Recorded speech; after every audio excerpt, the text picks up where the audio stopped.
Warning. The following program contains explicit language and major spoilers. Before continuing, watch Rudderless. Viewer discretion is advised.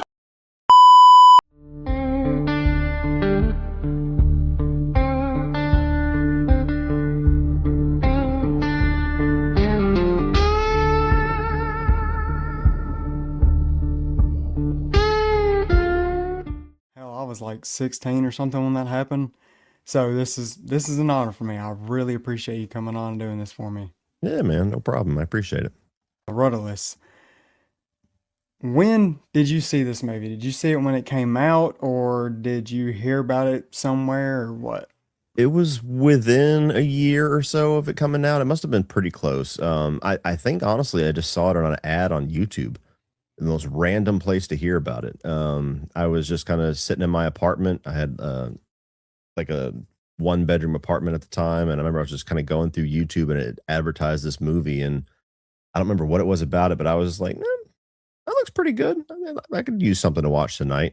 And so I ended up finding it and watching it.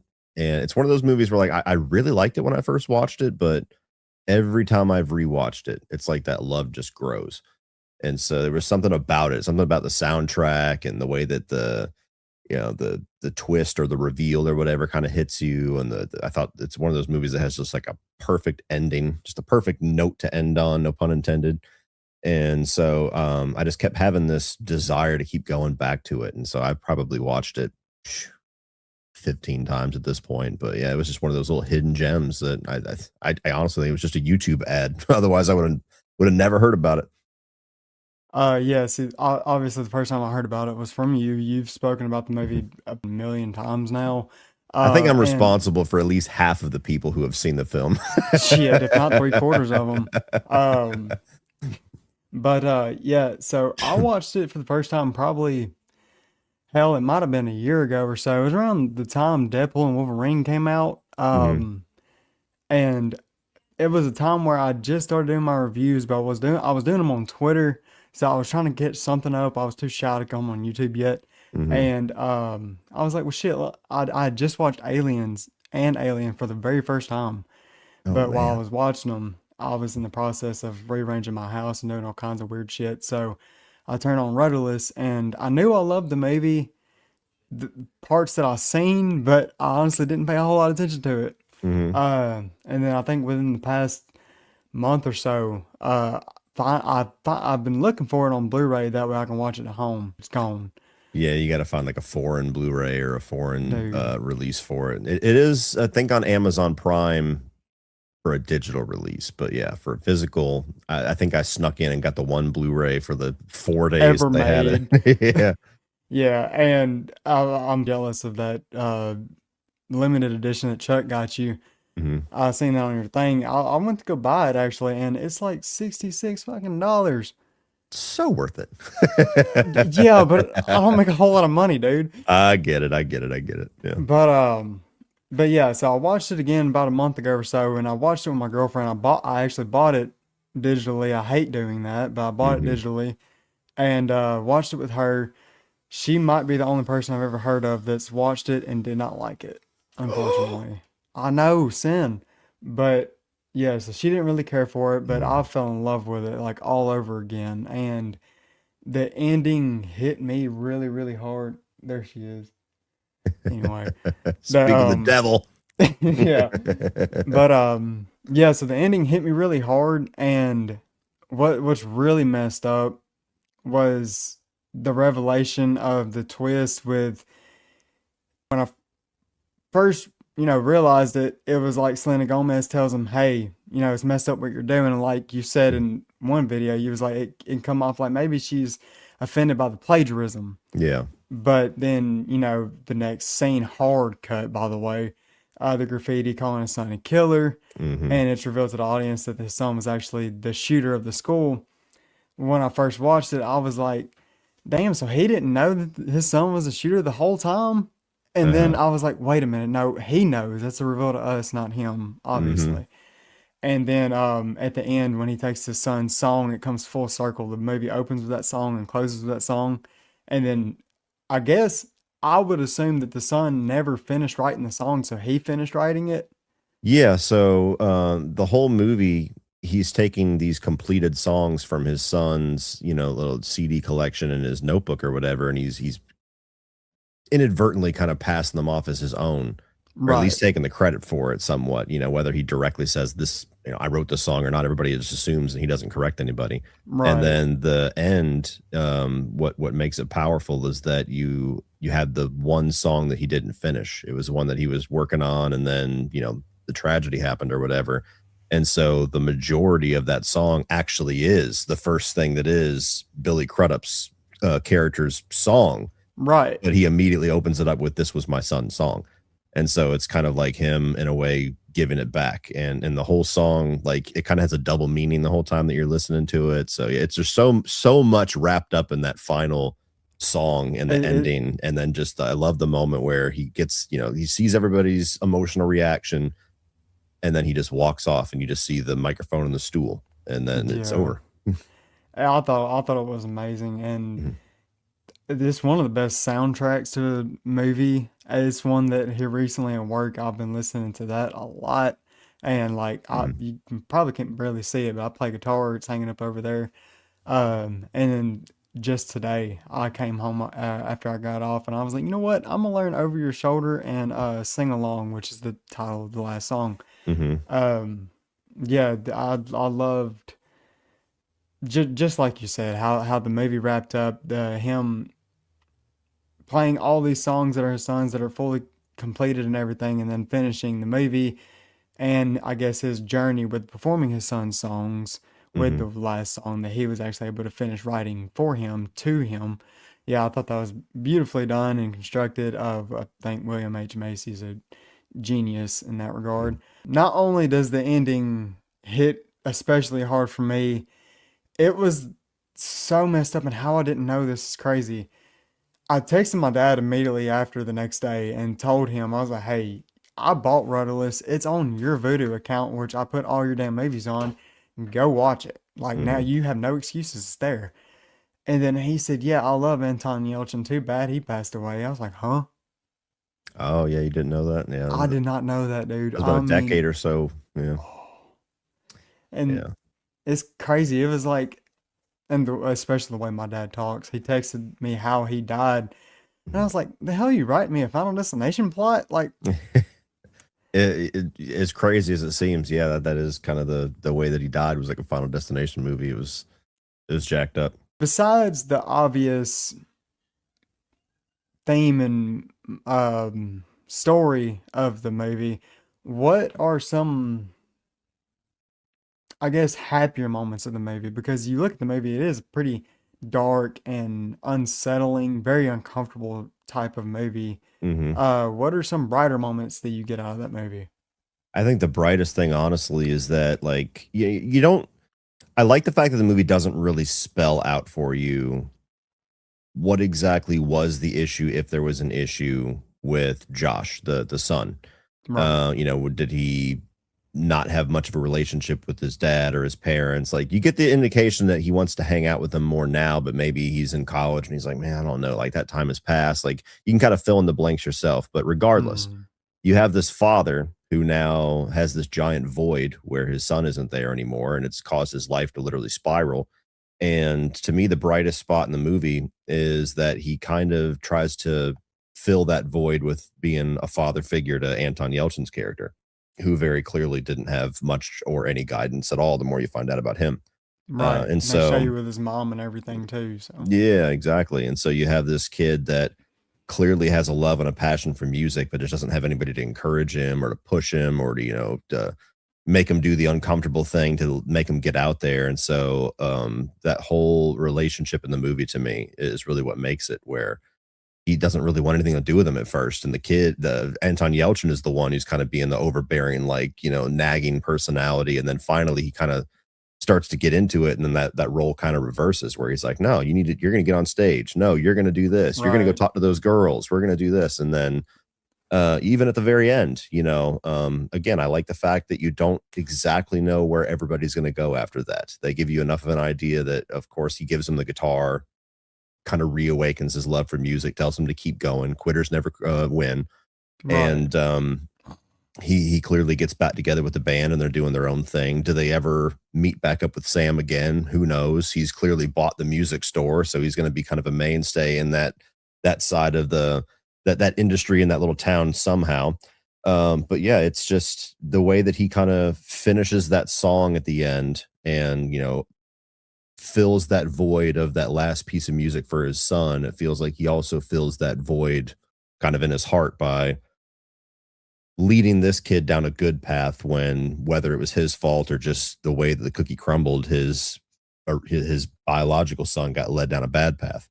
Right. In a much almost in a lighter way, but also in a pretty darker way with Hmm. like Joel and Sarah and Joel and Ellie. Yep. It's kind of that same type of relationship, and it's like Billy Crudup's character is like he's you can't tell what kind of person he is the whole movie. You can make assumptions, you can judge him, Hmm. but he really also never lets you know who he truly is. Now, that doesn't mean he's a bad guy or anything, but Hmm. he's like a high rich CEO or something of a company or one of the higher ups in that company, and then out of nowhere he's always on the brink of leaving. Like the whole movie, he's on the brink of going. Anytime him and the band perform his son's song, he feels safe and stayed while they're performing, but as soon as they're done, he's ready to get out of there. Or Hmm. kind of the reason he lives on a boat is because he's always on the brink of escaping. Like he could just easily get out and no one notice. Yeah. And then at the end, like just like you said, he bought the music shop. He's grown that care for why am I forgetting the kid's name? But Anton Yelchin's character's he grows that care for him and he wants to be around, but he's giving him that distance. And then of course the band still stays a band. They hire in a new lead singer or whatever. Hmm. Um, yeah, dude, I absolutely love the movie. One of, it's definitely in my top 10 now. It's one of the most rewatchable movies too, for as dark as it is. Oh yeah. Yeah, Super rewatchable. it is. Um, Yeah, it's one of those ones that like every time I rewatch it, it climbs. I think, this was years ago when I did my top 100 movies. It was in like the top 25 or something. I think if I was to do that today, it would skate into the top 10 easily. It's just one of those movies where and I think talking about movies online has made me even more this way, where hidden gems like that, I tend to appreciate them even more. Even though my number one movie of all time is Die Hard, there's not a soul on earth that doesn't know what that movie is. But I think because I'm always like not necessarily trapped, but I'm always kind of pushed into having to talk about the movies that everybody knows. It's like talk about right. Halloween again, and I'm like, what else is there for me to say? But then you have a movie like that where I've never met a single person where I bring that up and they go, "Oh yeah, that's a good one." They're always like, "Huh? What? Okay, I'll keep an eye out for that one." And there's something fun about that. So the Yeah, fact that I think it's just a brilliant movie, it's like it's literally flawless. There's nothing about it that I would change. yeah. And it's a hidden gem. And getting to tell William H Macy himself that how much I loved it kind of even reinforced it a little bit because I could tell how much he appreciated it, which was really cool. Dude, I was finna call you. I was literally just finna say you're like the luckiest bastard in the world. You got to tell William H. Macy that how important Rudderless is to you, and from what you said, you made his knees weak. That's what he That's said. That was literally the words that he said. So I don't know how honest he was. It seemed earnest, but oh, I can I imagine. I figured unless he's just the total opposite type of person that I assume that he is, which you never know with actors or whatever. They could be douchebags and play somebody that you think is really cool. But I knew if I got a chance to tell him how much that movie meant to me, I would probably be one of, if not the only person that walked up and said that to him. Not because the movie's bad and everybody hates on it, but it's just such an underknown, float under the radar movie that's like if he had 20 guesses of what thing that he worked on that I loved, I don't think he would ever guess that. And you could tell by the way that his face changed. So like I had maybe a little bit too long of a build up. But I was telling you, hey, this is my wife. I'm Cody or whatever. I wanted to make sure. I said, of all the people in this room, I said, if I got a chance to talk to you, I wanted to tell you how important this film is to me. I'm on YouTube and I've been talking about movies for almost 10 years. And there's one film that I always try to tell people about. It's like a hidden gem that means so much to me. And I'm saying this and I can hear him like, or I can like see his face like scrunched up at me, like, where What is the he hell is he going gonna with say? this? Like, what is he gonna say? And when I said rudderless, he literally went like you just feel like his whole body like, whoa. And so Shifted. yeah, and so I don't think in a million years he thought I was going to say that, but yeah, he said my knees or my legs are weak or whatever like that. So you could tell. I wish I could talk to him a little bit longer about it. Maybe one day I will be able to. But it How was a you and very Chuck cool. keep going? Yeah, exactly. It was a very cool moment for me because I could tell he appreciated that. Like I might have been the only person on earth that ever said something like that about that film. And he hasn't directed much. I think he's only directed like 2 films. The other one's not nearly as good. But Rudderless, yeah, that was one where I'm like, okay, that's like a bucket list thing, and cross that off the list now. Yeah, dude, it's um I'm incredibly happy for you, yet also at the same time I'm like, damn, why you? But without you, half the damn audience who knows that movie wouldn't have seen it. So of course you. It feels that Um, way. I'd be curious to know the numbers. wouldn't 'Cause, it be great if there was like an actual ratio, like you could actually see it? yeah, exactly. Um, oh yeah, and just one thing, if I had, I mean, I agree, it is damn near a flawless, as Chuck would say, a flawless 10 out of 10 masterpiece Chuck or says that a flawless lot. masterpiece. But if I had to nitpick one thing, it's not even a negative. It was just super funny, and it's something that me and my girlfriend laughed about pretty hard when it happened. When when Billy Crudup's on the ladder and he's sitting there painting, and the guy he works with comes up to him, he's telling him like, "Hey, so and so told me about your band." And he's like, "What?" And he's trying to play it off. Mm. The d- the dude's the dude says, "So, my kid's sister." I think he says my kid sister, like my baby sister, my little sister. I could be wrong. I could Oh, be wrong, but I well, think that that's would what he make said. sense. I think that's what he said. Yeah, but it wouldn't Oh, be the first time. You might be right. I'll keep an eye out for that. But it wouldn't be the first time somebody flubbed a line and it made it through the edit and everything like that. it's just some. You know what? He probably did say like my kid's sister, Hmm. but and as stupid as it is, it was just so funny in the moment. It's one of those things you just can't unhear. Yep. I thought it was hilarious. All right, so now getting into actually what I wanted this podcast to be about. I want this. Uh, I started my channel doing, regular reviews, just like you did, just like many people do. Uh, and I wasn't really, hell, it took me 9 months to get 100 subs. And I Hmm. was consistent, like fairly consistent. And I was hitting, popular things, some throwbacks.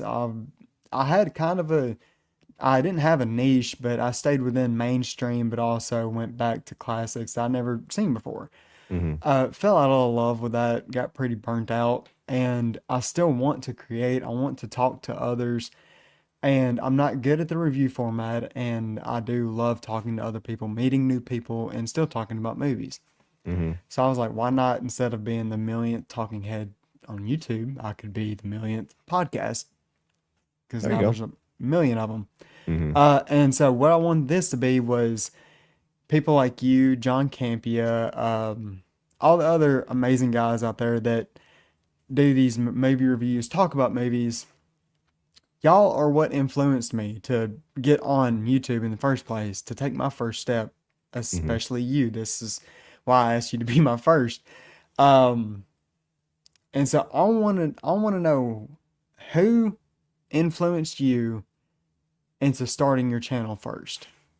Well, you named one of them, John Campia. I kind of went through a little bit of a journey where I think it was 2009 when I first found out that people were actually talking about movies on YouTube. I had dropped out of college, moved back home, was like the most lost that I've ever been in my life. Just didn't know what direction I was going to go.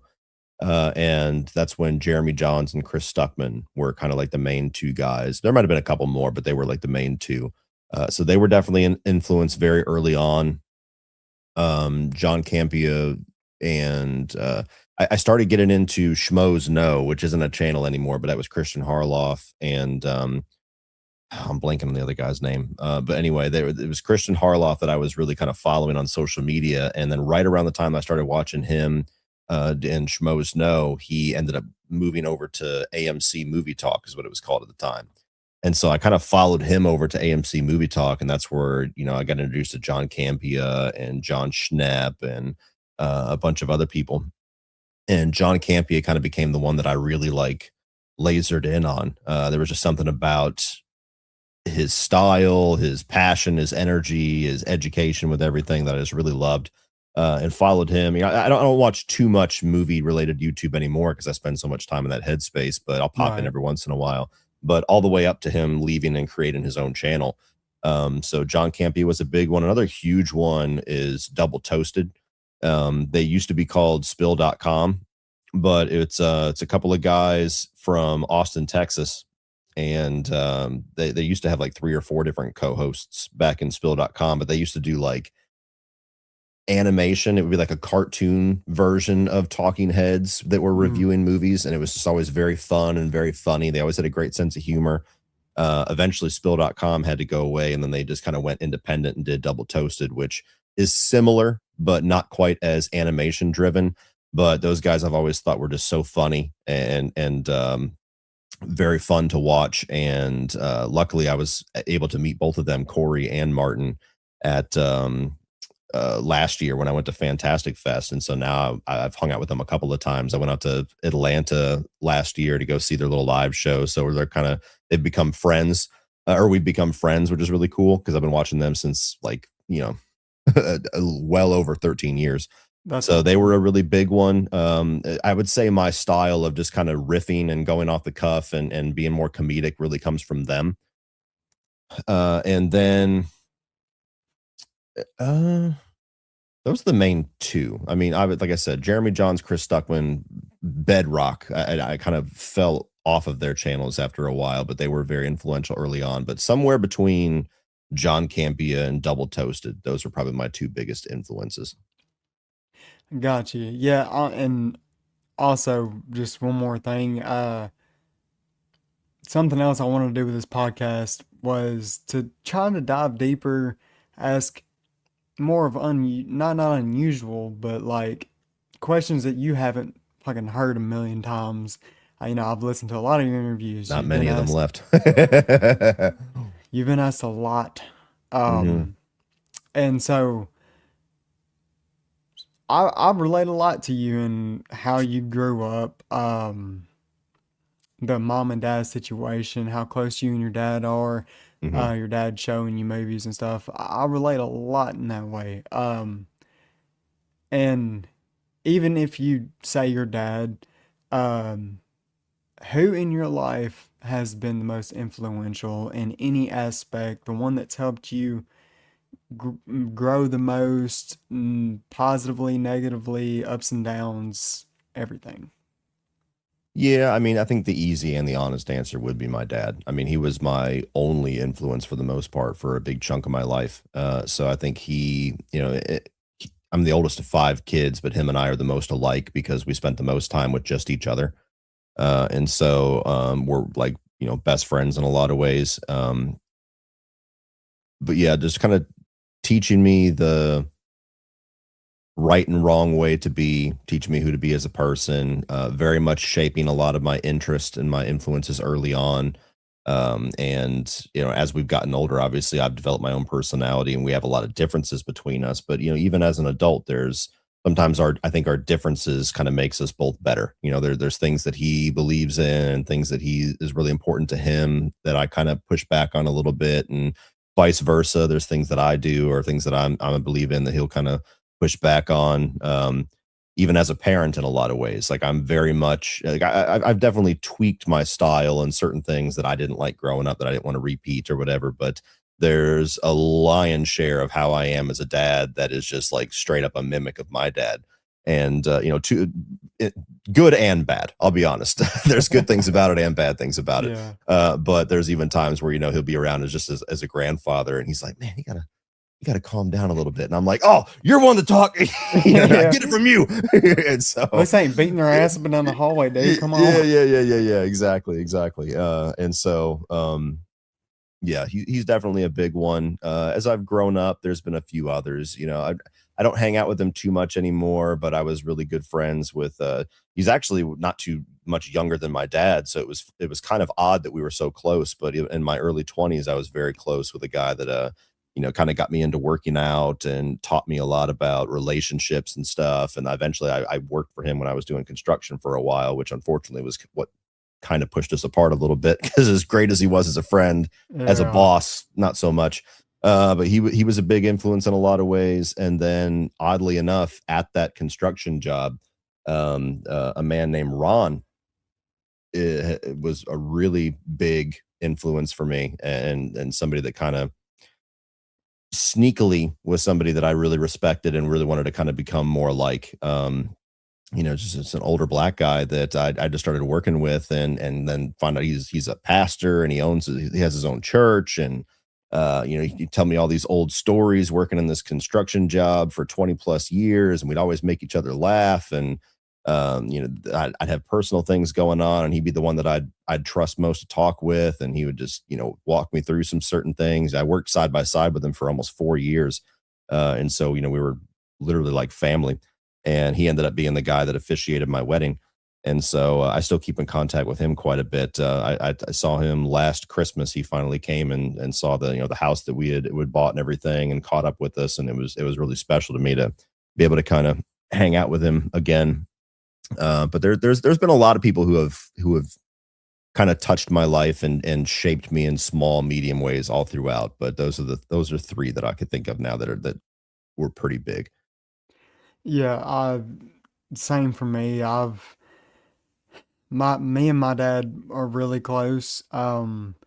He makes jokes about like there's me and my younger brother, which we're only 18 months apart, but that's like my only full-blooded sibling, and then I have three step siblings, and then I have a half sister. Hmm. And he always jokes around. Most of his kids are grown out of the house, and he's down to two left in the house. And he's talks about how he's ready to get rid of them, and how he wished he could have me back and stuff. And who's the favorite son? They say Devin, but they all know it's me.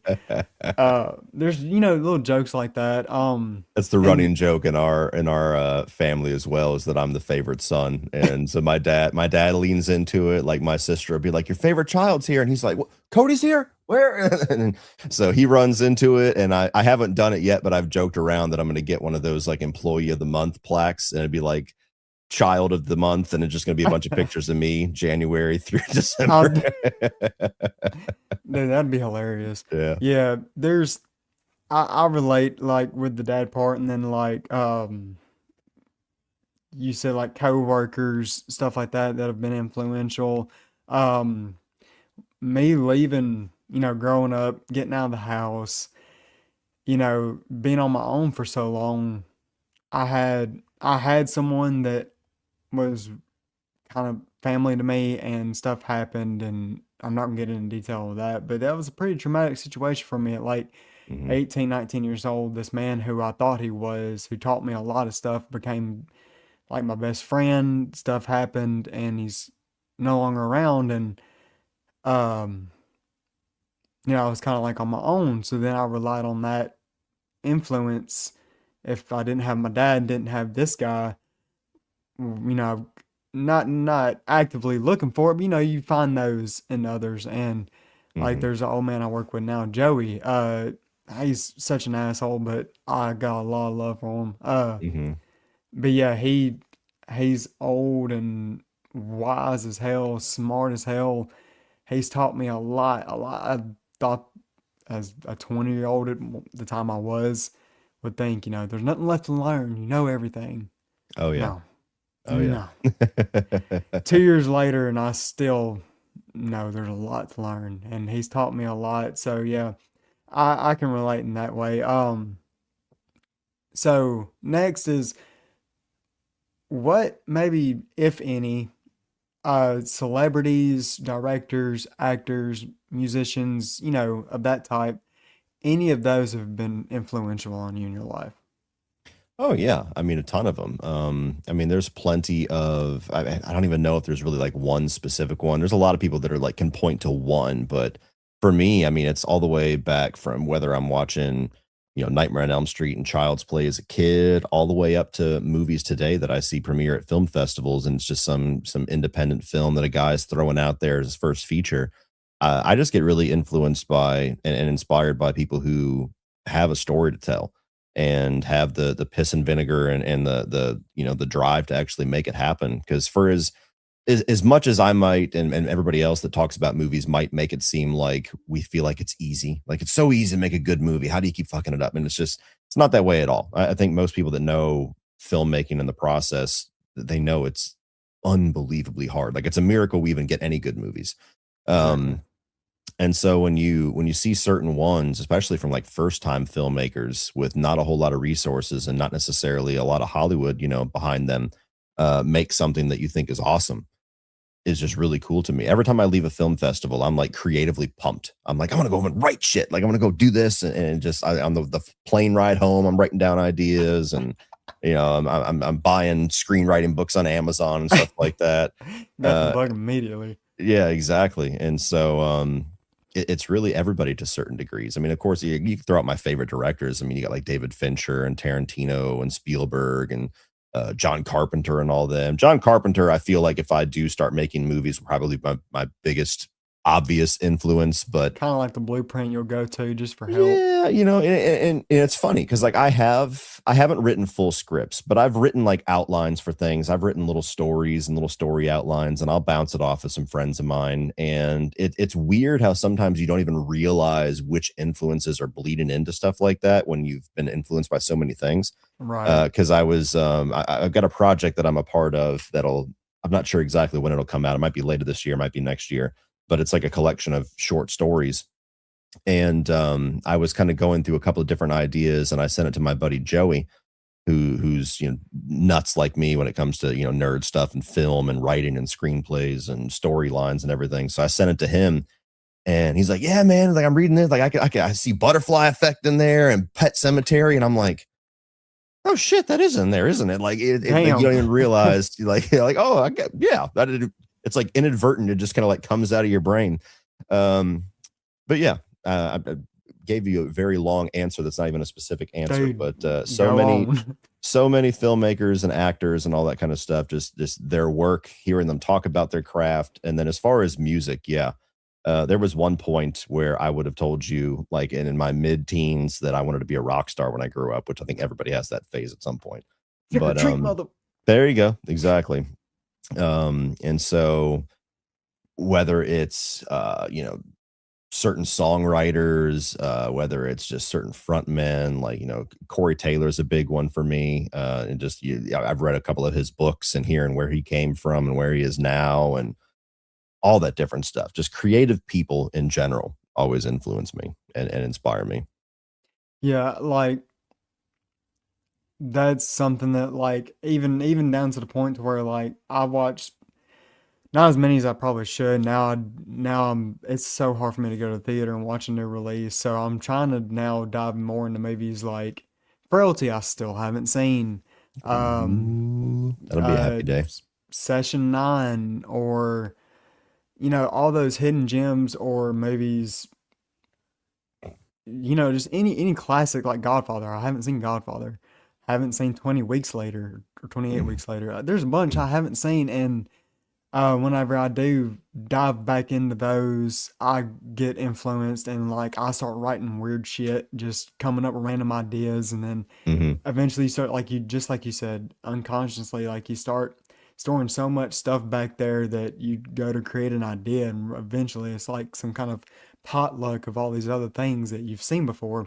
mhm, That's like Matthew McConaughey famously has a story where, and it's a true story apparently, where when he was like 18 years old, he did like a foreign student program where he went to Australia, and basically he lived in a more not as violent way, but he kind of lived the story of see no or speak no evil, mhm, where he moves in with this random foreign family and they're super weird and psycho, and mom freaks out because he won't call her mom and everything, and he can't say certain words because it's like illiterate and stuff. Hmm. And so that kind of just hearing that, I wrote a story where I kind of wrote that, but put a more speak no evil vibe into it. And there's a bunch of things like that that inspire me, even that I ended up writing a whole bunch of crap, and none of it's probably any good. It's just to get that creative bubble out and just Hmm. put it somewhere. Um, I think there's a lot of value in that. I think a lot of great things can even come from that, and that's like I remember on one of your podcast episodes with Chuck, you was talking about a short story idea you had, to where if you were to ever start making movies, you want to start with a short, Hmm. and you had this idea that you wanted like this guy to be tied up in a chair, and this other Yep. guy's like cutting him up, and then it comes back and it's like a film set, and he gets pissed off after all these takes and actually kills the guy. Yeah. And they're like, "Oh my God, that's the best take ever." Yeah.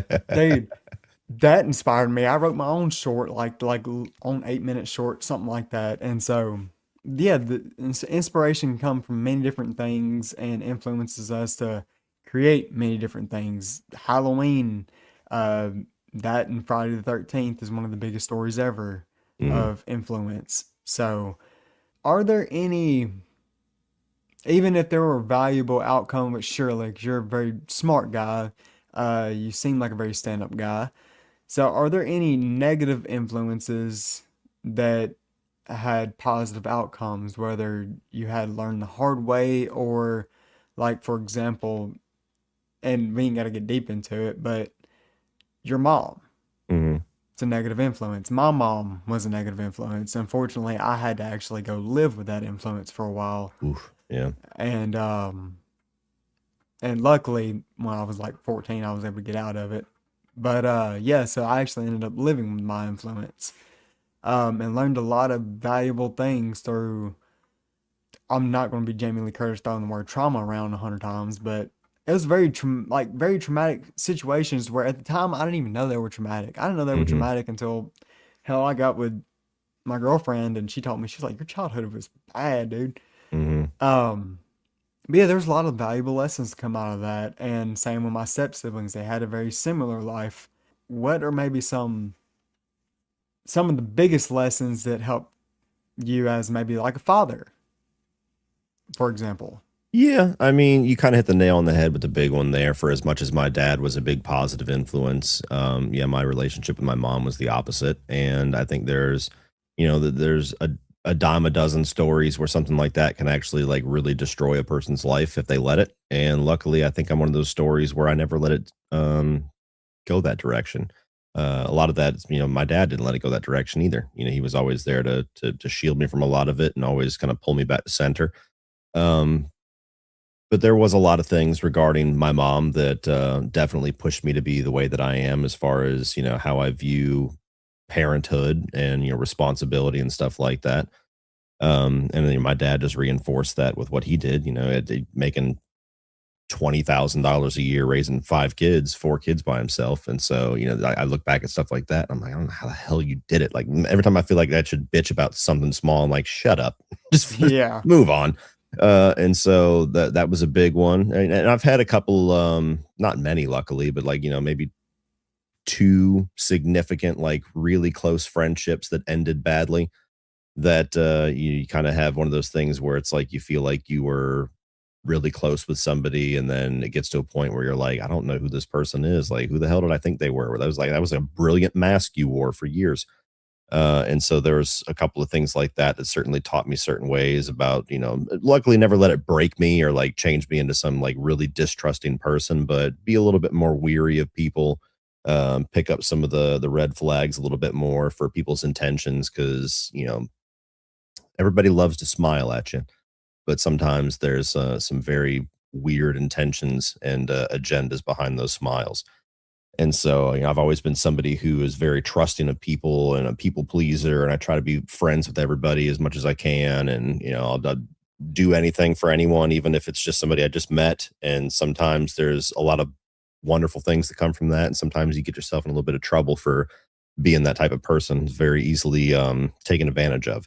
And Yeah. so it's there's been quite a few life lessons of trying to rein that in a little bit, where don't lose who you are, but don't let people necessarily take advantage of you. And it's a hard balance to have sometimes, even with like, relationships early on and stuff. I think that my relationship with my mom made me very distrusting towards women a lot when I was younger.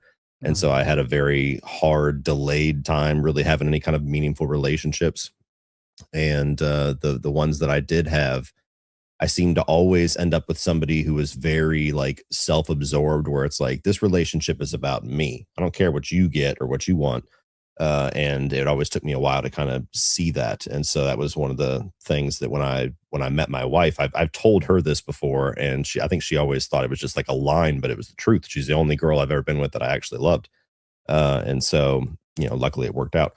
But there was um there was a lot of life lessons in that too. We're always learning, and we're always, having positive influences and negative influences, and negative experiences, I think, shape us sometimes even greater than the positive experiences in many ways. It's just a matter of Exactly. not letting it destroy you, not letting it change the good about you, turn you into a jaded person. And it's very easy to let that happen. But at least But 36 years in, I've kind of avoided letting that happen. yeah, see, diamonds ain't made by wind, they're made by pressure. There you go. And really what seems to be painful pressure. Okay, so my brother, he and my dad probably would absolutely kill me if I didn't take a second. So a movie what immediately attached me to following you and subscribing and just constantly being so curious about your opinions, especially on horror. Me and my brother grew up on horror, Mhm. and a movie that I think we rewatched the absolute most, and one that is still in my top 10, is The Lost Boys. Yeah, there you And go. there's certain movies that we grew up watching that it still shocks me when I hear someone say the title because I'm like, what? Y'all know about that? Hmm. And then finding out, I'm like, oh, damn, that's a cult classic. Like Killer Clowns from Outer Space. I could have sworn that me and my brother were the only two people ever. And no, Sometimes it can feel that way. Growing up, it didn't seem like anybody, my classroom or classmates, peers, cousins, anybody like that ever watched horror. So like damn near every movie I love, they're like, "What? What is that? Nightmare on what?" yeah. See, like Mhm. my dad, my mom didn't really care for us watching it, but she didn't say too much. But I mean, hell, there was nights where, like one night I remember we were like, hell, I was probably 6, 7, 8 years old maybe, and we were we were laying in the living room, and it was my brother, me, and then my mom. She would sit in the living room, but she would never be involved really.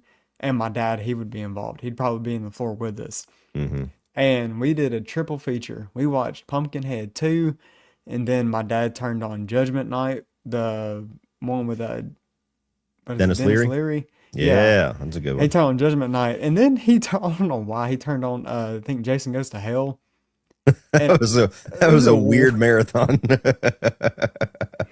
dude, it was so weird, but I like that's how I grew up. I grew up watching stuff like that and Uh-huh. having nights like that and like hell, the only thing I really remember about that night is I remember watching the first two movies and then falling asleep after Jason like got obliterated in the opening, Uh-huh. and then waking up and seeing Freddy's glove just grabs Jason's mask and just pulling it to hell. Yeah. And I like started freaking out and I said, "What the hell is this movie?" Many people would And tell you here, that was the preferred cut of the film. Just watch the beginning and the ending. exactly. Um, and yeah. So what maybe I'm gonna give one more story real quick, and then I'm gonna ask you like, what's one of yours? Hmm.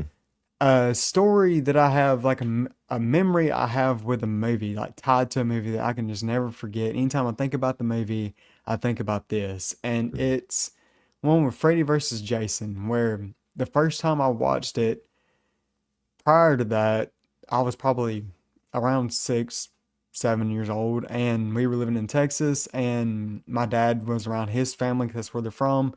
And so he called his cousin Brandy and I do remember them, they had just recently watched the 2009 Friday movie in theater.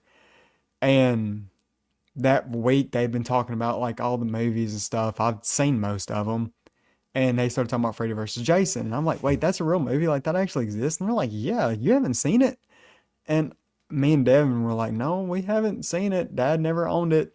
So I remember that day getting in the car immediately, driving all around what seemed like the entire state of Texas. We Hmm. went to video shops and I think there was like one Blockbuster at the time, a bunch of mom and pop video stores, hell, probably six pawn shops. I mean, we went everywhere looking for it. And Hmm. then I'll be damned if Brandy didn't have it like at his house or something. Like it was just, it was there. It was something stupid. I don't know if that was exactly it, but that type of really fun memory I have tied to that movie. Hmm. What's a movie that you have a really fun memory like that, maybe with your dad or something? Oh man, I have so many of them. One of the ones that's always most fun for me because, like in hindsight, it's funny, but at the time it wasn't. Is when we saw Hostel. So Hostel came out 2004, I believe, and I didn't know much about it. I just knew Quentin Tarantino was like a producer. It's a horror film. That was enough for me. And Eli so it was just who? one of those things. Yeah, it was one of those things where I just, hey dad, let's go see this thing. All right, cool. We went like on a Sunday afternoon or whatever. And I mean, watching that movie, it's probably seems tame by today's standards after we've had so many Saw sequels and Terrifier and everything. And At the time. yeah, at the time that was the gnarliest, like most disturbing thing I had ever seen, where I literally felt like I had just watched a snuff film. Where like I'm a gore hound, and so I'm sitting there, and like even the kill scenes, I'm like, oh, like I don't want to watch. Like this is something's up with the tone of this film. It's making me feel off. And we walked out of the movie theater, and I remember I could like envision it now, like walking out of the movie theater and like bright middle of the day parking lot, and that our trucks way in the distance, and walking and just feeling like almost like when you have like your ears in the swimming pool, it's like that weird euphoric silence. Ooh, Like everything just felt like I need a cold. shower. Yeah, it was just like we were just walking away, like not even talking to each other, just like stepping like this. And I remember we went to Best Buy, which we would typically do before we went to the movie, and I had bought like a greatest hits of Seven Dust, and they're a little bit more of an aggressive rock band, Oh yeah. especially their earlier stuff. And so we were listening to it before we walked to the movie theater. So we get in, crank up the truck or whatever, and the CD starts, and it's just like it's like really aggressive. And my dad just goes click and turns it off. He's like, no angry vibes. And we just drove home listening to Wind. Both of us were like we just saw somebody get just absolutely tortured in front of us. In real Uh, life. yeah, that's always a fun one. I mean, I have a lot of fun ones where just like my dad would just be throwing a movie on, and I would walk in somewhere in the first 10 minutes and just kind of sit down and get captivated. I got introduced to so many movies that way. Freddy versus Jason, watching that opening night was a blast. Before like Avengers Endgame, that was like the only thing I watched where it almost felt like everybody was going to a sporting event. Oh, So that was wish a I could really do that. cool one. And that was even more fun was like arguing after the movie, because like me and my dad were big Freddy fans, and we had my uncle and my cousin, and they were big Jason fans. And then we had I guess you could say he's my cousin, but at the time like it's my stepmom's nephew, so technically my cousin, but like the other cousin I was with, I know my whole life, so it was a little different. So I guess two of my cousins. And so you just see us bickering like, Freddie won. Freddie did all this. It was like, oh, Jason won. And it's like two little camps. And then my, He new winked at the cousin, end. yeah, my new cousin chimes in, and he's like, oh yeah, like who walked out with a severed head? And my dad looks at him and he's like, who the fuck drove you out here and we'll leave your ass? Like, and so I remember that one very distinctly, where we just all laughed. It was like, oh, you win. Yep. Dude, that's funny. Yep. Who drove you out here? Yeah, Oh, that's it was funny. just, he just as soon as he chimed in, it was just like, Oh man. Yeah. Freddy versus Jason. I feel like a bunch of people have a funny story with that one. mhm. God, dude, God help Ken. Me and Ken have actually become friends, and God rest his soul if they ever make a freaking Michael versus Jason. Oh God, yeah. Honestly, I'd probably pay to watch that live stream. Oh yeah, for sure, for sure. That'd be awesome. Yep. I want to talk about what you influenced on me Hmm. besides Rudderless and me starting my channel together. So the first thing I wanted to touch on, and I got some here, Hey, there you go. Resident Evil. So I've only played four, and I've only played Requiem. These are the only two I've played, but I do have now the 2 and 3 remake, and then I have 7 and 8 remake, or not remake, the them games Mm-hmm. on my PS5. Requiem, I I fell in love with that game. That Mm-hmm. game is flawless. That's one of the best video games ever that I think I've ever played. Admittedly, I started with Resident Evil 4 because you told me to on one of your live streams. You was like, "Yeah, start there, and if you like that, if you don't like the action, play this. If you like the action, play more of this." Mm-hmm. And I got stuck. Um, Whenever you're going into the village, like it's like right after you escape the cabin, then you're going into the village square.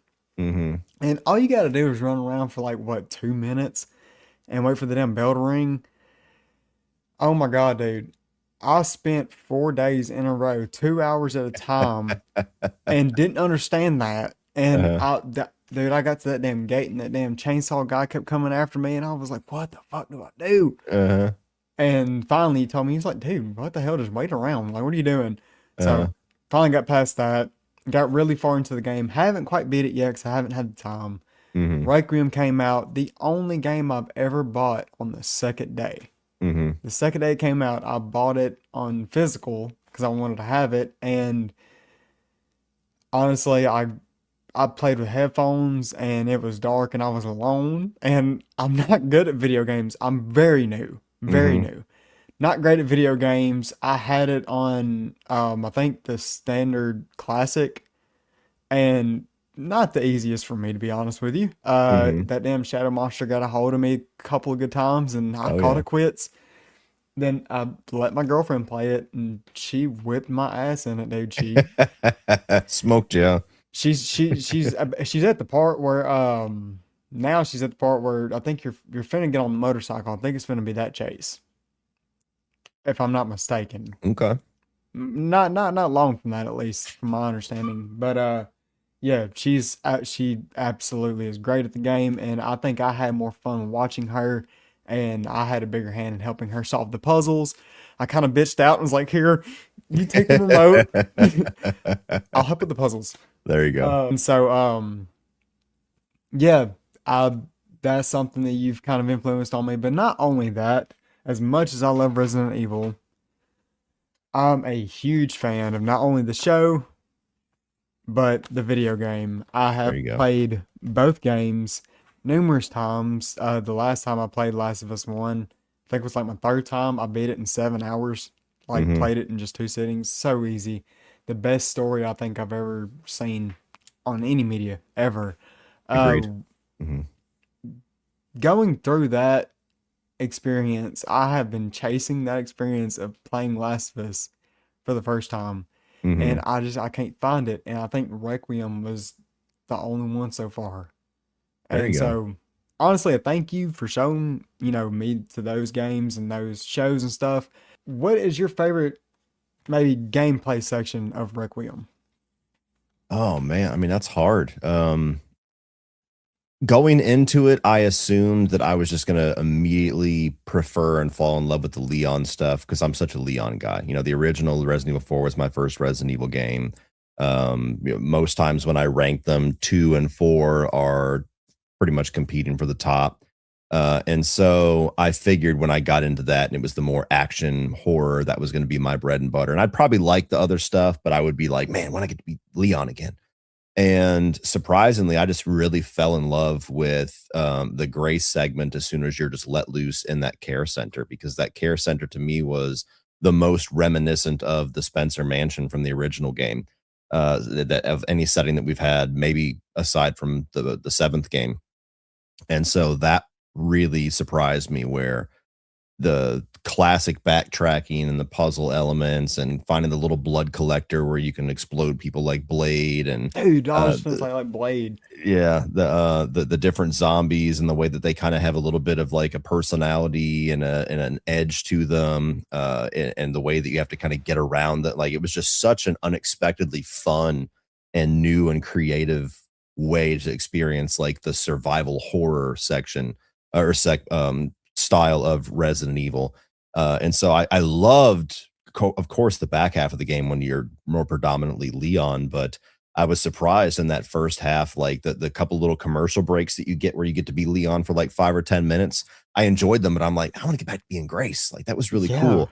And so, yeah, I mean, the whole game is awesome, but I really loved my first experience trying to figure out how to get through that care center and get the different wristbands and unlock doors. That's classic Resident Evil. See, my with my experience of video games is like, I mean, I've played damn near every Mario there is. I've played, of course, like all the GTA's and stuff. I've beat GTA 5 and 4 like 1,000 times. Mhm, But to me, those don't even really count when you're talking about like a video game experience when you get into things like this. mhm, And so getting into something that's way more story driven and nuanced with the details. And since I've had my PS5, I've been a trophy whore. oh, So yeah. like going through Last of Us actually did it to me, all the looting and the searching, reading notes and stuff. And then I loved the because it's not a big aspect in Resident Evil 4, but I absolutely adored the puzzle aspect of Requiem. I thought it Mhm, was amazing. And dude, that Emily section, yeah. oh my God. I thought I was, dude, I don't know what hit me harder, honestly, that or like the ending of Long Walk. Like they both hit me like extremely and unexpectedly hard. Uh-huh. And I had a feeling it was coming too, because I'm like, the whole time I'm looking at her, I'm like, damn, she looks kind of similar. And then finding out, she was a clone. And then, of course, she turns in, I think she had the G virus or whatever. And Mhm, that's why. And then coming to find out that all the reveals of the other monsters and shit, there was a lot of heavy emotional parts of Requiem that I mhm. don't think, from my understanding, what I've heard you and, Rudy and stuff talk about, that's not a big aspect of the Resident Evil games. There's some No. moments, but this one, Yeah. It was one of the more emotional ones for nostalgic reasons as well as that. I mean, like, getting back into the RPD and having him reflect on, like Kendo and his daughter and stuff. Resident Evil's not often a franchise that sits and like lets you kind of marinate in emotions. It's more about thrills and tension and like I said, there's moments, there's spots throughout the franchise, but it's not really known for that. So Requiem was kind of like a jack of all trades kind of thing where it's like it brought all the aspects you wanted and then it brought in some things you didn't even expect from a game like that. so jack of all trades and a master at all of them. Honestly, Hmm. it chose the ones it was great at. I didn't know there was killer insects, and I'm And terrified of almost spiders. everyone in almost every game. Dude, I am terrified of spiders Uh-huh. and like almost arachnophobic, like crazy terrified. And I think I was like pissing or something. And I come back in the living room, and Melissa's like going crazy on the chair. I'm like, what's going on? I look at the TV, big ass spider. Just, Hmm. dude, I'm glad I didn't play it. I'm glad I didn't play that part. But I think it's a brilliant game. I think it's Hmm. probably top 10 of all time. Uh, almost in very many objective ways. It's hard to say that with art. Hmm. It's a very subjectively loved game by a lot of people, but I think there are objective aspects of that game that will make it one of the best ever. Hmm. And yeah, I can't wait to dive more into that franchise. I'm loving it so far. Same with Last of Us, dude. Last of Us, I need to get into Uncharted. That's the next one I probably need to dive Oh yeah. into. Yeah. Uncharted's more, lighthearted fun. It's not like as deep, storytelling wise as Last of Us. The fourth one's got a little bit more of a mature tone, but that is a fantastic franchise. You'll have a lot of fun with those. The hard part about that is like basically knowing everything that happens. I listen to so many podcasts, dude. I'm Mm. bound to be spoiled by something. Yeah. Um, and I have played Uncharted. I played a little bit of the first one. I think that's the one where it opens up and you're Nathan Drake and you got the reporter on the boat. You just Hmm. brought up that thing and you got to kill the pirates. Yep. And then which one is it that it opens up and you're Sully and Nathan on a boat and it's like dark out and you're in the ocean, you're getting chased? The fourth one, I think. Is it the fourth one? I think honestly, I can't remember. The second one opens up when you're shot and you're in that In the train that's train. suspended off of the mountain. The third one, honestly, I can't remember how it opens. So it's either three or four. But if it's at night and you're being chased for some reason, that makes me think four. But I could be wrong. The It might third have one's been. much more of like a Sully and and Nathan Drake kind of story. So maybe it's 3. I guess so. Yeah, right after that sequence, they like Nathan's in prison, or no, Nathan's in the orphanage, and then he's following his Oh, big that's 3 brother. then. Okay, Oh, yeah. Big Brother's 4. So it's 4 then. Oh, it is 4. Okay. Yep. Yeah, see the titles and everything. I think I bought like the multi-pack of them and was kind of just going through them to see the vibe. Yeah. I had a lot of fun with it. I actually got way too addicted to that one, and Mhm. I had to stop because I'm like, damn, I'm gonna miss work over this. Now going back to things that obviously that you've influenced me on and kind of shown me things that I absolutely love because of you.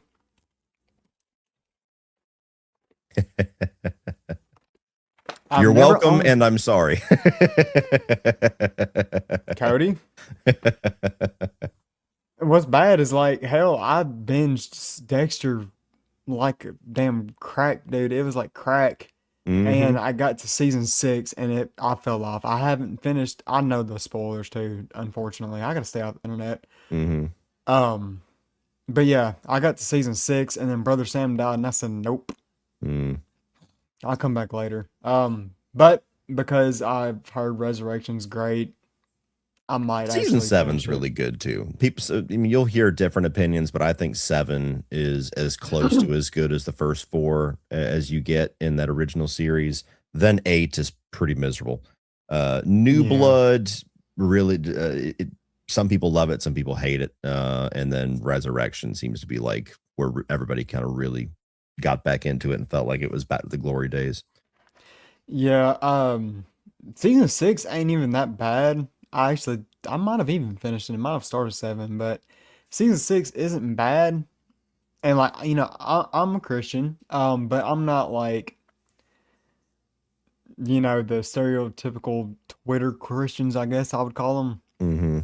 I'm not a damned if you do, damned if you don't type or anything like that. But yeah, no, I love the Christian aspects to it, the religious, I would say religious aspects to it. And then I thought Brother Sam is one of the most important characters to have ever been on the show so far. Mm-hmm. I and his death really rubbed me wrong. Now, narratively, it makes sense.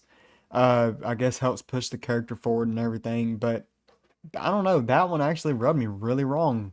Like you have this misconceived notion about him. You don't know if he's actually like a good guy. He looks like he's almost playing the religious cap and fronting it. Mm-hmm. And then him and Dexter actually get like kind of close, and he guides Dexter in really good ways. And um, then of course he's killed, and then you get that aspect of Dexter actually listening. Like you see the effect Brother Sam had on him, where he's like, "I'm gonna forgive this guy for killing him." But then of course that guy, hell, it's like Chuck with tennis shoes in movies. Like it don't take much, dude. You whistled wrong, I'm killing you. Yeah. I love that part. Love the kills in it, but I don't know. It's going from such a heavy high with season 4 and then a bit of a decline, but I'm a bigger fan of season 5 than most people are. Same. And then immediately just 6 was like kind of rock bottom compared to 5 and 4 and Mm-hmm. beforehand. Something that I was surprised with when I first found your channel in 2020. I had just finished watching Breaking Bad for the first time. Mm-hmm. And now that one I actually found on my own. You didn't like influence that on And me, take but credit for that one. yeah, I got one. Yeah, Breaking Bad. I absolutely love the show, and at the time, none of my friends wanted to watch it. Now almost all of them have, and they all love it, and won't give me credit for it, them assholes. But yeah, I found out how much you love Breaking Bad, and I immediately felt some kind of like yes, there's someone else out there, and I can Mm-hmm. like finally hear those conversations. And with someone that I was familiar with and familiar with your takes, and I was like, damn, like I don't think at the time I hadn't heard anybody else talk about Breaking Bad. And then obviously Breaking Bad was a huge hit show, but it Mm-hmm. seemed like it also had almost a second life in 2020 during COVID. Mm-hmm. Bryan Cranston's talked about it and everything, how Netflix is the biggest reason why Breaking Bad is as big of a show as it is. Because not Mm-hmm. many people watched it live like you did. I think you caught it like in what, season 2 or 3? I think it was season 3, yeah. So like I'd always had curiosity about it, and then I just kind of blind bought the first season. And I watched the first 2 episodes and was like, "Oh my God, this is the greatest thing ever." And then for some reason, life just totally took over. Work and everything else. And then it was like a year before I ever went back to it and watched episode 3. So one day I finally just sat down again. I was like, all right, let me try this thing again because this was awesome. And watched episode 1, watched episode 2. Yep, it was awesome. And then got all the way through the end of the season, and then bought season 2, binged through that, and then I had to download season 3 at the time because it had just aired. And you get to the end of season 3, and that was the first season that had like a cliffhanger, where he's down in the laundromat or whatever, or about to be in a laundromat. And so you start looking, you're like, oh, when's season 4? Oh my God. And that was when they had the big writer strike. So it's like, season 4 might be a year or 2 away. And it was, what? And so that was when I joined, was like right when season 3 ended. And then you had the agonizing wait to season 4. And then they were on a regular schedule. But even then, like almost a year between season 4 and season 5, and then season 5 and the final season, even though the final season is basically just 2 halves. There's 6 seasons. Yeah, exactly. That was a wild wait when you just like, you get to the end of season 4 and see the plant and you're like, that evil fucker. And then you get to the season 5 and you get the, him going on the toilet with the book, and then you have to wait. And then the last stretch of 8 episodes, man, like waiting week to week felt like a year. I remember sitting there with my dad, and it was the episode Tahajali, which is like 3 episodes from the end of the show, where he finally gets Walter White and gets to arrest him and gets to read him the Miranda rights, and then gets him in the car. And then all of a sudden the neo-Nazis start showing up, and you get all the bullets are flying. And then, Walter White's bouncing around in the car, and then it just cuts to black, and created by Vince Gilligan. I remember we were sitting there watching it, like bullets are flying, and we're like leaning forward, and we're like not even breathing. And all of a sudden it cuts to black, and we're sitting there like, and then it says created by Vince Gilligan, and I was like, mother fuck! Yeah. Like Bruce Willis from Pulp Fiction. Yep. Just throw the damn TV. Exactly. Oh, dude. Oh my God. That's like, that reminds, I was the Walking Dead nut, dude. Like I grew up, that was kind of like my family show.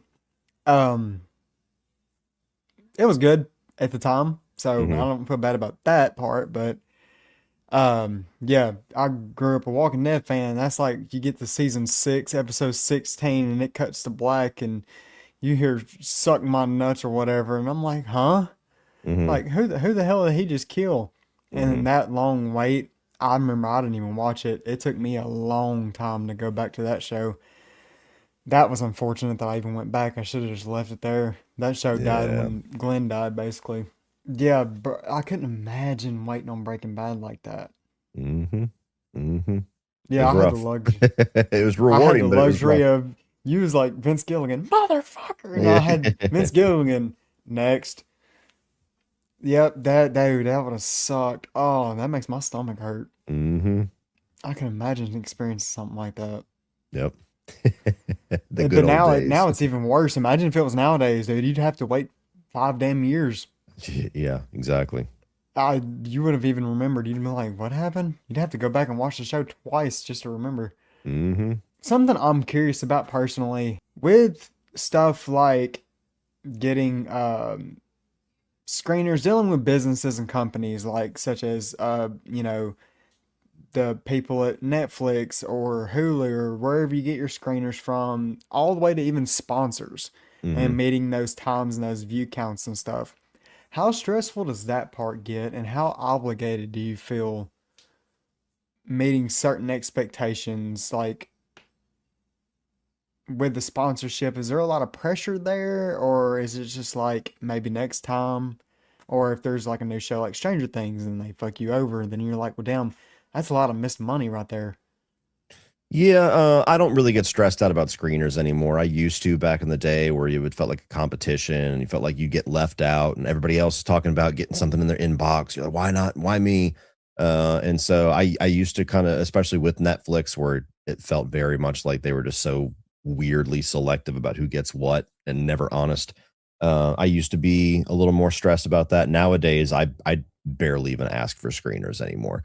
Honestly, you'd be surprised at what I've found. Like the advantage of being able to do an early review isn't always what it's cracked out to be, because I find more times than not, oddly enough, people watch videos on things when they're able to watch it.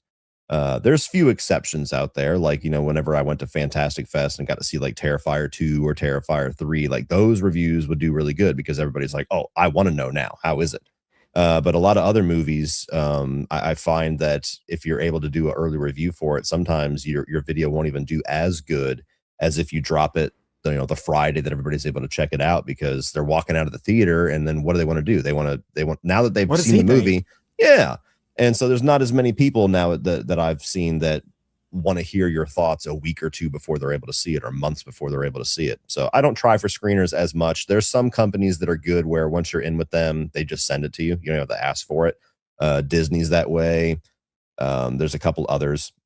Disney That basically throws them at people. pretty much, yeah. And there's a few that you kind of have to sign up for. Like I had to sign up for Daredevil, and then I ended up getting screwed because they sent it to me the week of Oh, South yeah. by, so I couldn't even watch them. But other companies like Netflix, you got to go for them every single time for every individual title and wait, talk to a different person, and it just gets annoying.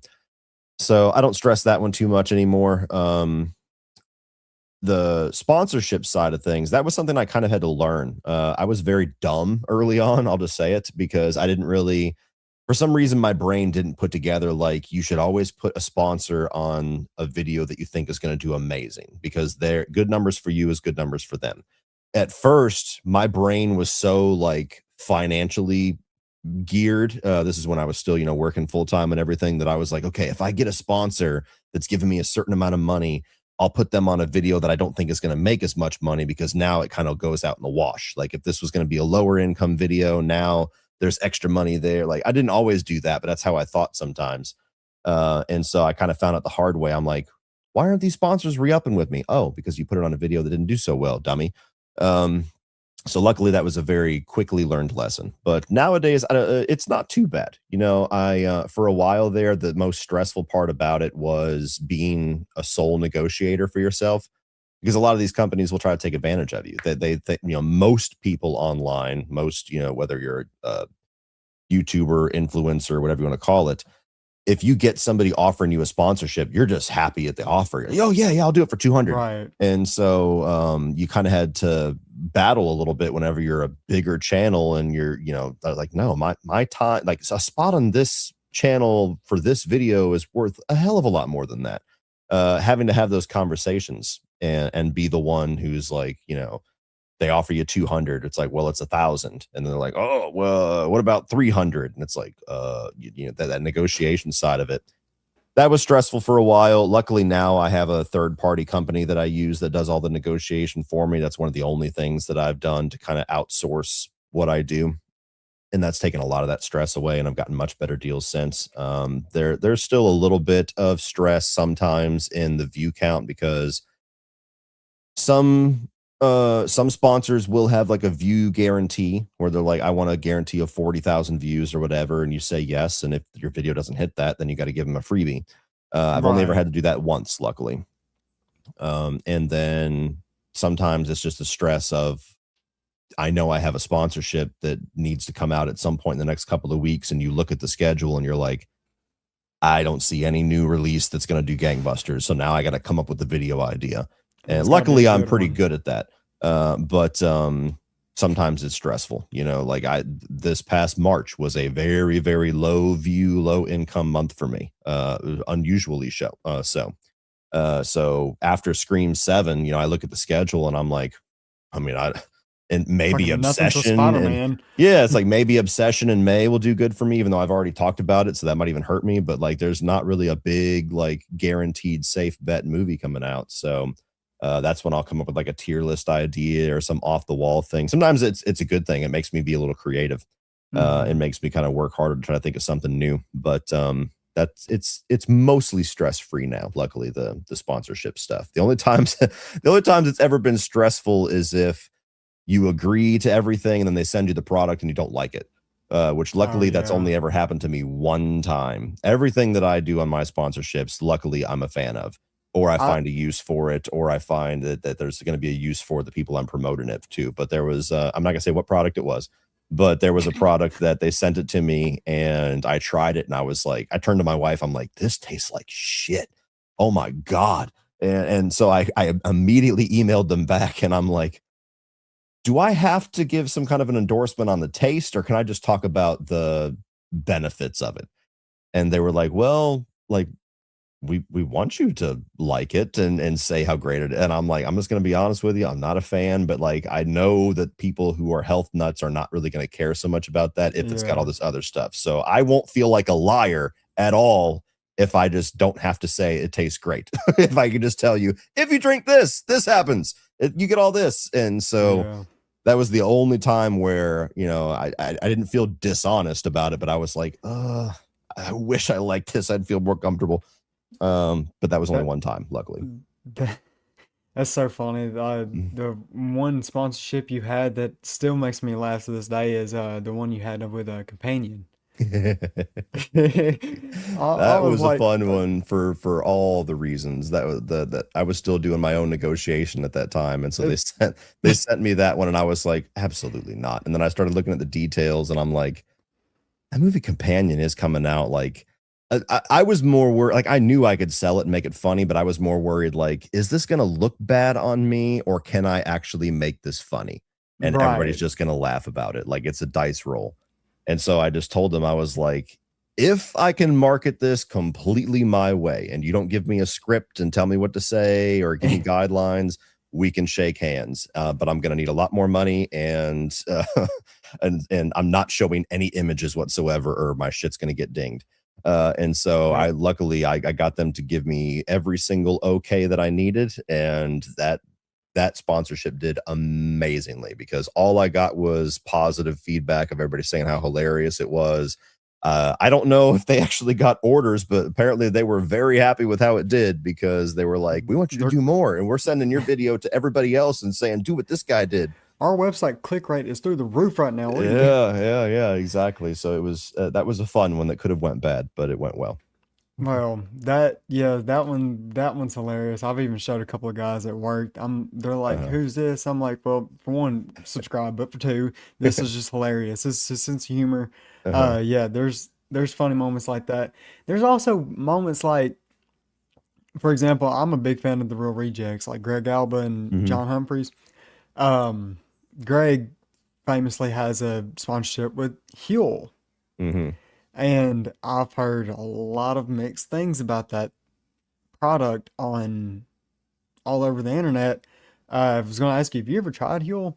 Yeah, I did a sponsorship with them I think twice. Uh, It's pretty good. It's like luckily they reached out to me when I was very like strict on my diet, so it was all about like protein and everything like that, and that those replacement meals are very high protein compared to others. Um it doesn't have like you can tell you're eating things with like greens and everything in there, so it's not like a totally smooth like this is like a milkshake, yay. right. There was notes in there where you're like, okay, this tastes like a healthy thing. It's like if uh someone spilled chocolate milk on a pasture, but all right. a tolerable version of that, yes. Right. And so yeah, I dug Huel for the most part. I did not like the greens drink, the little carbonated greens drink or whatever, Yeah. but the actual meal replacement that was like the lion's share what they wanted me to promote, I thought was pretty solid. The chocolate one and the vanilla one were pretty solid. I thought about getting it, not even for really workout reasons, but more like unfortunately, I'm on Adderall, Hmm. and it really does kill your appetite. It has different effects on many different people. It absolutely kills my appetite. I was like 180 pounds when I started. They got put on it, and then here we are like 2 years later, and I'm like 130. Wow, And I need to get yeah, on Adderall. no, it keeps you active. I tell you what, you did that, you'd have 4 scripts wrote just out of creativity because There you go. focused. You get stuck, but no, yeah, I was just thinking like I drink a lot of stuff throughout the day. So I'm wondering if something like Huel that I can still get all the nutrients that I need or all the supplements, anything that I need that can just keep my body from trying to shut down Hmm. and just kind of keep my appetite going. Like even I'm not hungry, I can kind of trick myself into getting something, some kind of Hmm. intake. Everything that I have tried absolutely sucks, and Huel is pretty pricey, but if it's worth it, then it's worth it. So yeah, I Yeah. was on a personal level, I wanted to ask about that because I don't know anyone else who's tried it. Yeah, I would say give it a shot. You know, they have smaller ones that you can try where you don't have to dump a whole lot of money. It's not as good tasting as like just a general protein shake, where like some of those just taste like you're drinking a melted milkshake or something like that. But the vanilla and the chocolate that I tried is pretty solid, and it is like literally a full meal. So it's you know protein, all the different vitamins and stuff. So um, I'd say give it a shot. What would be the best tasting one? Yeah, that depends on you, man. They got like 12 different flavors. So they got like vanilla and chocolate and strawberry banana and all kinds of stuff. Well, I So was, vanilla and chocolate tend to be, or excuse me, vanilla tends to be the safest bet with most things because sometimes certain brands of chocolate can taste a little bit chalky, but even chocolate's a pretty safe bet. But vanilla tends to be my go-to with most things because it's hard to fuck up vanilla. right, yeah, Mhm. it's in the name, but it's vanilla. Do you Yeah. mess that up? You mess up a wet dream. Hmm. No, I was meaning like what if you even have any off the top of your head, this is a really crazy question, but like what kind of brands or other brands other than Huel would be a more better option in flavor? Well, it's not exactly the same thing, but I really like overnight oats. That's Okay. kind of an easy little to-go meal. I mean, you can literally make your own custom overnight oats by just buying oats and fruit and other things like that. But there is a brand called Overnight Oats where it's like a pouch of protein powder and oats and flavorings, and they give you your own shaker cup, and you just pour it in there and fill it to the line and shake it up, put it in the fridge at night, and then in the morning it's ready. I don't know if you like oatmeal or like, you know, Oh yeah. soggy. It's like drinking soggy cereal. Right. Not in a way that's, at least for me, not in a way that's unappealing. But they've had like, you know, they got cookies and cream. They've got fruity crunch, which is like fruity pebbles, orange creamsicle, cinnamon roll. So it's impossible not to find a flavor that you don't like. Um, there's coconut ones, there's chocolate brownie, which is really good. So I've been Cool. a fan of that stuff quite a bit. If you go on their website, you can get like a little variety pack and choose which flavors. If you have a Costco near you, they always have like a box of them where you get like 10 of two different flavors in a shaker cup for like $30 or something like that. But I like those. Cool. I don't want to keep you too long. I really appreciate you coming on. I guess I'll close it out here. We ran for an hour 30. That's pretty fair. I think more than fair actually. Hmm. So, dude, I really appreciate you coming on. Is there, I don't know when this will come out. I got to figure out the editing process on it, but Hmm. hopefully I'll have it before May. So I'm shooting for like the end of April. Okay. Just in case, what are some big things maybe you have coming out soon that you can tell the people and they can go watch? Well, the just today, as we're recording this, I released a big tier list where I'm talking about a bunch of horror movie posters, which was kind of a fun video. That was awesome. And then I have one planned for later on this month after the new Mummy movie comes out, where it was a Patreon suggestion to do a big Blumhouse tier list. You mean So, the Lee Cronin movie that Brandon Lee is 100% yeah, in? yeah, Brendan Fraser, yeah, Or Fraser. exactly. I said, Yeah, what and is that? so yeah, so I have that coming out. So I'm just gonna do a big ranking of all the Blumhouse movies that I've seen after The Mummy comes out. That should be fun. And then after that, May looks like a pretty solid month of movies. I mean, we got Obsession finally coming out, which I've talked about a couple of times, but I'll probably do a solo review of that. You've got Hokum, which I saw at South by, so I'll do a review of that at some point. So May should be pretty decent for horror, and then we're getting into summer season, so hopefully some bigger tentpole movies by then. When does, if you know off the top of your head, when does that Charlie Day movie come out? Kill Me Now It or? it hasn't got distribution yet, so I don't know. It might be a year or more. Anytime you see a movie at a film festival that isn't like a studio backed movie already, you never know. It could come out in a few months. It could come out 2 years from now. It's gonna be October next year. It's literally this year's Anxiety King. I'm ready to see that too. Yep. That's like Damn. August 14th or something like that. Yeah, it's Even that something one, crazy. that's a year and a half after I saw it. So Where can the people find you? Even though if you're watching this, you've probably coming from his channel and finding me out, but just in case if there's someone out there that's lived under a rock, where can they find you at?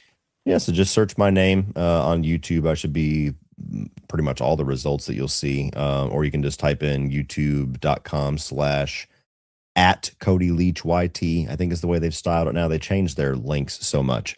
And then you can also find me with that same handle, Cody Leach YT, over on Instagram, and TikTok is Cody Leach Reviews. So Those links will also be in the description. Man, I had a lot of fun. I really appreciate you coming on and doing this. Hopefully I can get a better flow with this, and maybe if you had fun and you liked it, one day down the road you can come on again and it'll just be more BSing around instead of just this format. yeah, for But sure. yeah, I had a lot of fun. I really appreciate it. I hope you have a wonderful night, and tell Chuck I said, hey, not really. I can't wait to hear that episode. I've been waiting on another one. hmm But yeah, all right, dude. Well, have a good night, and I appreciate it. Thanks, buddy.